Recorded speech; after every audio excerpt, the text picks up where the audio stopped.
Hi guys, welcome to Riyas vlog. അപ്പോൾ നമ്മളിന്ന് ചെയ്യാൻ പോകുന്നത് മോര് കാച്ചതാണ് കേട്ടോ. ആദ്യം നമ്മളൊരു ചട്ടി എടുത്ത് വെക്കുക, അതിനുശേഷം ഇതിലേക്ക് വെളിച്ചെണ്ണ ഒഴിച്ച് കൊടുക്കുക. ശേഷം ഇതിലേക്ക് 1 ടീസ്പൂൺ കടുക് ഇട്ടിട്ട് അത് നന്നായിട്ടൊന്ന് പൊട്ടുന്ന ടൈമിൽ നമ്മളതിലേക്ക് കുറച്ച് ഉലുവ ഇട്ട് കൊടുക്കുക. അതുപോലെ തന്നെ നമുക്കിതിലേക്ക് ചുവന്ന മുളക് ഇട്ടിട്ട് ഒരു 10 സെക്കൻഡ് അത് ഇളക്കി കൊടുക്കുക. ഞാൻ ഇതിൽ സ്പീഡ് ചെയ്തിട്ട് കാണിച്ചിട്ടുള്ളതാണ് കേട്ടോ.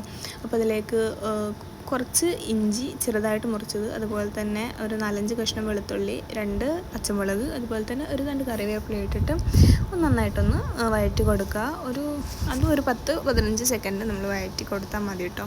നിങ്ങളുടെ അടുത്ത് സവാളയോ അല്ലെങ്കിൽ ചെറിയുള്ളി ഉണ്ടെങ്കിൽ അത് ചേർക്കാം. ചെറിയുള്ളിയാണ് ഏറ്റവും ബെസ്റ്റ് കേട്ടോ. ചെറിയുള്ളി നിർബന്ധമല്ല, പക്ഷേ നമുക്കതിലേക്ക് ചെറിയുള്ളി അല്ലെങ്കിൽ സവാള ആഡ് ചെയ്ത് കൊടുക്കാവുന്നതാണ്. നമ്മളിതിൻ്റെ ഒരു കളറ് മാറി വരുന്ന ആ ഒരു ടൈമിൽ നമുക്കിതിലേക്ക് ഒരു 1/4 ടീസ്പൂൺ മഞ്ഞൾപ്പൊടിയും അതുപോലെ തന്നെ 1/4 ടീസ്പൂൺ മുളക് പൊടിയാണ് കേട്ടോ ആഡ് ചെയ്ത് കൊടുക്കാനുള്ളത്. അതിൻ്റെ ഒരു കളറിനാണ്. മുളക് പൊടി ഈ എരിവിനൊക്കെ ആയിട്ടാണ് യൂസ് ചെയ്യുന്നത് കേട്ടോ. അപ്പോൾ നന്നായിട്ട് ഇതൊന്ന് ഇളക്കി കൊടുക്കുക. അതിൻ്റെ കളറൊന്ന് മാറി വരുന്ന ടൈമിൽ നമുക്കതിലേക്ക് നെക്സ്റ്റ് യൂസ് ചെയ്യുന്നത് തൈരാണ്.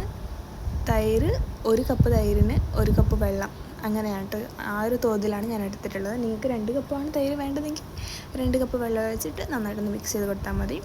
പിന്നെ ഒരു കാര്യം എന്താ വെച്ചിട്ടുണ്ടെങ്കിൽ, കട്ട തൈരാണ് യൂസ് ചെയ്യുന്നതെങ്കിൽ നന്നായിട്ടൊന്ന് അടച്ച് കൊടുത്തിട്ട് വേണം നമ്മൾ ഇതിലേക്ക് ചേർക്കാൻ വേണ്ടിയിട്ട്, ഇല്ലെങ്കിൽ കട്ടയായിട്ട് അങ്ങനെ പിടിച്ചിരിക്കും കേട്ടോ.